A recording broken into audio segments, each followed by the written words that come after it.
देखिए question number 55 मैं आपको बता रहा हूँ।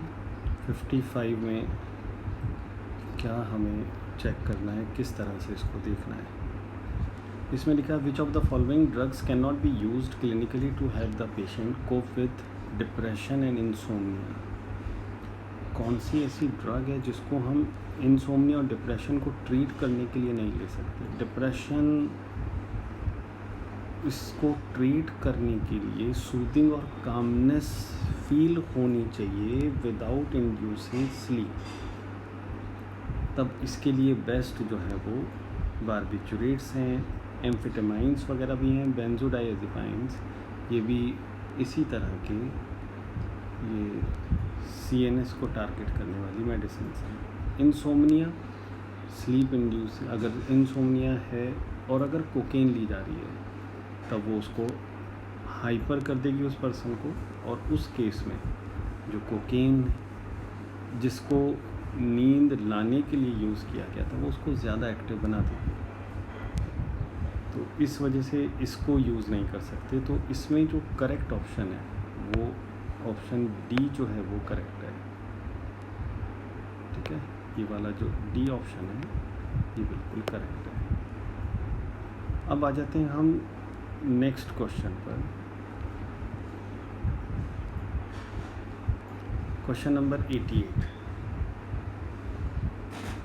टेस्ट नंबर 50 का ये जो क्वेश्चन नंबर 88 है, इसमें देखिए करेक्ट स्टेटमेंट को हमें पहचानना है। हम पहली ऑप्शन देखते हैं, पीनियल ग्लैंड सीक्रीट्स मेलेटोनिन। बिल्कुल ठीक है।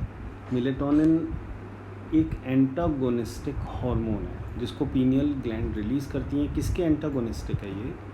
तो पीनियल ग्लैंड से निकलने वाला मेलेटोनिन MSH के एंटागोनिस्टिक है। MSH uniform distribution of melanin करता है, तो मेलेटोनिन उस मेलानिन पिगमेंट को एक ही जगह पर एक्यूमुलेट करने की टेंडेंसी रखता है, जिसकी वजह से स्किन कलर फेयर होता है, लाइट कलर होता है। तो ये ऑप्शन 1 बिल्कुल सही है। अब बाकी ऑप्शंस को एक बार देख लेते हैं। जैसे vasopressin is secreted by kidneys, नहीं, वेसोप्रेसिन जिसको ADH भी कहते हैं, ये हाइपोथैलेमस में बनता है, सिंथेसाइज होता है और वहाँ से पोस्टीरियर पिट्यूटरी के थ्रू बॉडी से निकाला जाता है। फिर endocrine system of invertebrate is very complex. Invertebrata में एंडोक्राइन सिस्टम की शुरुआत आर्थ्रोपोडा से हुई है, तो हम उसको कॉम्प्लेक्स नहीं बोल सकते। शुरू में बना है तो बहुत ही सिंपल है। T3 secreted by follicular cells of parathyroid gland. अब देखो, T3 follicular cells of parathyroid gland से नहीं निकल करके ये थायरॉयड वेसिकल्स या थायरॉयड फॉलिकल से रिलीज होता है। पैराथायरॉयड ग्लैंड में फॉलिकुलर सेल्स होती नहीं है ना। पैराथायरॉयड ग्लैंड उसकी कैरेक्टरिस्टिक ऐसी है ही नहीं। तो देखो आप, इसमें करेक्ट ऑप्शन 1 है, बाकी तीनों स्टेटमेंट जो है वो रॉन्ग है। देखिए अब नेक्स्ट क्वेश्चन पर आते हैं। क्वेश्चन नंबर 79, गोल्डन राइस का क्या बेस्ट यूज़ है? तो गोल्डन राइस इसे यूज़ किया जाता है विटामिन A डेफिशिएंट पेशेंट जो नाइट ब्लाइंडनेस के सिम्टम शो करते हैं उनको ट्रीट करने के लिए। तो विटामिन A की डेफिशिएंसी से नाइट ब्लाइंडनेस होती है। तब अगर हम उनमें विटामिन A टैबलेट्स या मेडिसिन के थ्रू देंगे तो उसकी रेगुलरिटी को मेंटेन रखना अपने आप में एक प्रॉब्लम है। कितनी डोजेज़ में उसको दिया जाए वो भी एक प्रॉब्लम है। तो इसके लिए राइस डेवलप किया गया बायोटेक्नोलॉजिकली, जिसमें विटामिन A का प्रीकर्सर यानी जो बीटा कैरोटीन है वो प्रेजेंट होता है। तब करेक्ट आंसर इसके अंदर C है। ठीक है दोस्तों, चलते हैं अब नेक्स्ट। देखिए ये क्वेश्चन नंबर 80 पर आते हैं। क्वेश्चन नंबर 80 RNA इंटरफेरेंस से रिलेटेड एक पार्ट है। Which of the following is true about RNA interference process? पहला, it is a method of cellular defence, सही है, हो सकता है। It involve silencing of a specific mRNA यानी पैथोजन के mRNA due to a complementary double stranded RNA molecule. बिल्कुल सही है ना। तीसरा देखो, source of complementary RNA in this process में B infection by viruses having RNA genomes. बिल्कुल ठीक है। हम उस डबल स्ट्रैंडेड RNA को, जो complementary double stranded RNA molecule है, उसको किसी सेल के अंदर भेजने के लिए हम वायरसेस का भी यूज़ कर सकते हैं। हमारी NCERT में एग्रोबैक्टीरियम ट्यूमीफेशियंस के TI प्लास्मिड को यूज़ किया गया है। तो बिल्कुल सही है। तो सारी ऑप्शंस एकदम करेक्ट हैं, तो डी आंसर करेक्ट आएगा। अब आ जाते हैं नेक्स्ट क्वेश्चन पर। नेक्स्ट है 86th NCERT बेस्ड ये क्वेश्चन है ना। जो मैं डिस्कस कर रहा हूँ ये टेस्ट नंबर 50 है। NCERT बेस्ड ये एक क्वेश्चन है, इसको अपन देख रहे हैं। Correctly defines the components of peripheral neural system. Somatic और ऑटोनॉमिक सिस्टम मिलकर के PNS बनाते हैं। बिल्कुल ठीक है, NCERT में लिखा हुआ है ऐसे ही। तो इसमें बी ऑप्शन जो है वो करेक्ट है। एक बार देखो बाकी ऑप्शंस को अगर अपन चेक करें तो ऑप्शन 1 में ब्रेन और स्पाइनल कॉर्ड आ रहा है, ये तो CNS हो गया। स्पाइनल कॉर्ड ऑप्शन सी में आ रहा है, ये भी CNS है। स्पाइनल कॉर्ड ऑप्शन डी में आ रहा है, ये भी CNS है। तब करेक्ट ऑप्शन सिर्फ और सिर्फ बी है। अब आ जाते हैं क्वेश्चन नंबर 84 पर। Question number 84, human skull monocondylic है, पहला स्टेटमेंट। दूसरा statement, ribs in humans are bicephalic. तो देखो बिल्कुल सिंपल सा NCERT बेस्ड क्वेश्चन है। हमें पता है, बहुत अच्छे से पता है, ह्यूमन स्कल यानी मेमेलियन स्कल हमेशा डाइकोंडाइलिक होती है। अब इसका मीनिंग क्या है? डाइकोंडाइलिक का मतलब 2 ऑक्सीपिटल कॉन्डाइल्स प्रेजेंट होते हैं जो फर्स्ट वर्टिब्री एटलस के अंदर ऑक्सीपिटल फैसेट्स को ज्वाइन करते हैं। तो ये डाइकोंडाइलिक कहलाने का रीज़न है। तो 2 ऑक्सीपिटल कॉन्डाइल्स वर्टिब्रेटा में कहाँ मिलेंगे? तो देखिए वर्टिब्रेटा में 2 ऑक्सीपिटल कॉन्डाइल वाली स्कल, ये एक तो एम्फीबिया के पास है और दूसरी मेमेलिया के पास। तो कोई और भी ऑप्शन है क्या? मोनोकोंडाइलिक स्कल भी होती है, वो रेप्टाइल्स और एव्स की कैरेक्टरिस्टिक। अब स्टेटमेंट बी को देखें, रिब्स ह्यूमन के अंदर बाइसेफेलिक हैं। बिल्कुल मेमेलियन रिब्स का ये एक्सक्लूसिव फीचर है कि उनके पास डबल हेडेड रिब्स होती हैं। तब एक मेन हेड होता है, दूसरा अनसीनेट प्रोसेस यानी सेकंड हेड होता है। तो बाइसेफेलिक हैं, बाई का मतलब 2, सेफेलिक मतलब हेड। तो ऑप्शन बी, स्टेटमेंट बी ये करेक्ट है, बिल्कुल सही है। स्टेटमेंट ए रॉन्ग है, तो ए रॉन्ग बी करेक्ट, ऐसी कोई ऑप्शन नहीं है। तो हम आंसर इसके अंदर बी मार्क करेंगे। अब आ जाते हैं क्वेश्चन नंबर 87 पर। Which hormone is inhibited by hypothalamic somatostatin.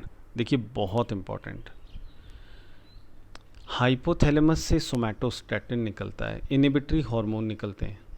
ये इनिबिटरी हार्मोन कौन कौन से एंटीरियर पिट्यूटरी हार्मोन को रोक सकते हैं?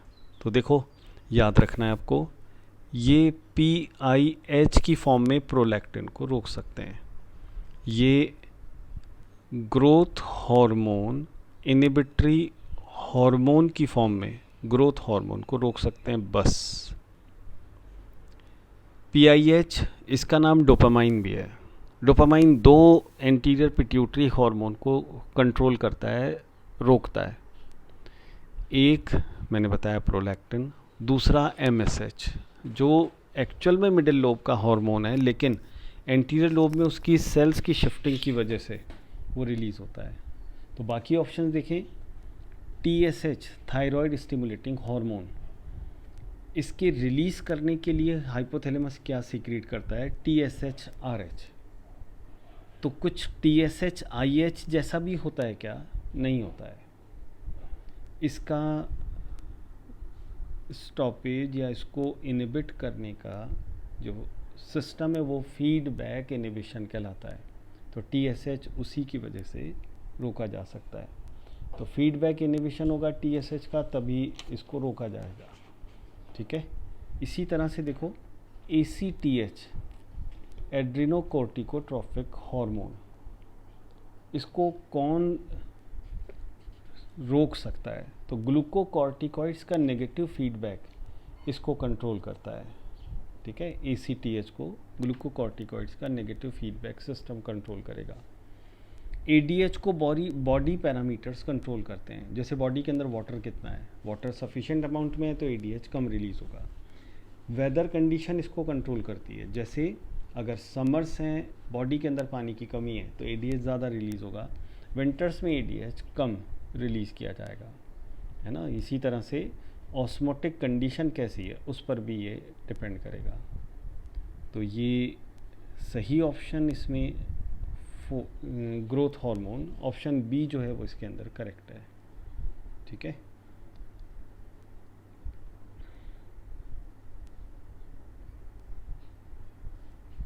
देखिए अब क्वेश्चन नंबर 76 पर आते हैं।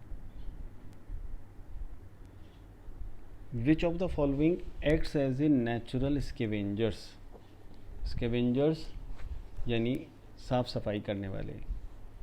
तो डिकम्पोजर्स जो है वो सबसे अच्छे स्कैवेंजर्स हैं। ज़्यादातर डिकम्पोजर्स माइक्रोब्स इसके अंदर इंक्लूडेड हैं, एक आध कोई मैक्रोब भी है। ठीक है, तो ये माइक्रो ऑर्गेनिज्म बहुत अच्छे स्कैवेंजर्स हैं, तो करेक्ट ऑप्शन यहाँ पर हो गई, याद रखना है ऑप्शन डी जो है ये करेक्ट है क्वेश्चन नंबर 76 में। अब आ जाते हैं क्वेश्चन नंबर 86, इसको हम डिस्कस कर चुके हैं। CNS पेरिफेरल नर्वस सिस्टम किससे मिलकर के बना है? तो हमें पता है कि सोमैटिक और ऑटोनॉमिक सिस्टम मिलकर के इसको बनाते हैं। देखिए अब क्वेश्चन नंबर 81 इसको चेक कर रहे हैं। कौन सा टिश्यू एपिथेलियम के लिए फ्रेमवर्क का काम करता है? दोस्तों याद रखना है NCERT में ही लिखा हुआ है, page number 103 loose connective tissue. इस हेडिंग के अंदर आपको एरियोलर और एडिपोस टिश्यू मिलेंगे। ठीक है, जबकि 3 टिश्यूज़ को मिला करके हम लूज कनेक्टिव टिश्यू कहते हैं, एरियोलर, एडिपोज और रेटिकुलर फाइबर कनेक्टिव टिश्यू। तो ये तीनों लूज कनेक्टिव टिश्यू का पार्ट है। तब एरियोलर टिश्यू स्किन के लिए एक सपोर्टिंग फ्रेमवर्क का काम करता है, और स्किन में अपर लेयर्स एपिथेलियम होती है। कौन सी? Stratified epithelium. तब इसमें एक ही ऑप्शन करेक्ट है, ऑप्शन सी। तब correct answer areolar tissue, option C. देखिए अब क्वेश्चन नंबर 83 को देख लेते हैं। 83 ये भी बिल्कुल NCERT बेस्ड क्वेश्चन, लेकिन थोड़ा सा एक्सप्लेनेशन इसमें चाहिए। इसके लिए हमें क्या करना पड़ेगा? 11th वाली NCERT का पेज नंबर 322 जहाँ पर रिफ्लेक्स एक्शन है उसको देखना पड़ेगा। रिफ्लेक्स एक्शन वॉलेंट्री मसल्स वाला उसमें दिया गया है, डायग्राम भी उसी का बनाया गया है। तब इनकरेक्ट पहचानना है स्केलेटल मसल्स के लिए। तो स्केलेटल मसल्स हमने पढ़ा है, लिखा हुआ भी NCERT में कि वॉलेंट्री नेचर की होती हैं, वॉलेंट्री कंट्रोल की हैं। लेकिन बहुत अच्छा एक्सेप्शन जो है, काफ़ी ब्रॉड इसमें एक एक्सेप्शन है जो रिफ्लेक्स एक्शन कहलाता है। Reflex action peripheral nervous system से कंट्रोल होता है।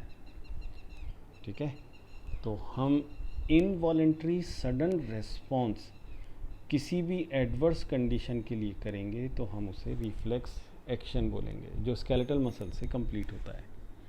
देखिए अब question number 60, sickle cell anaemia किस वजह से होता है? अगर हमें ये पता है तो हम इसको बहुत इजीली आंसर कर पाएंगे। सिकल सेल एनीमिया एक हीमोग्लोबिन रिलेटेड डिसऑर्डर है। इसमें हीमोग्लोबिन हमें पता है 4 चेन्स होती हैं हीमोग्लोबिन के अंदर। कौन कौन सी? 2 अल्फ़ा चेन्स होती हैं और 2 बीटा चेन्स होती हैं। तब बीटा चेन्स का फॉर्मेशन इस डिजीज़ में, डिसऑर्डर में, सिकल सेल एनीमिया में फॉल्टी हो जाता है।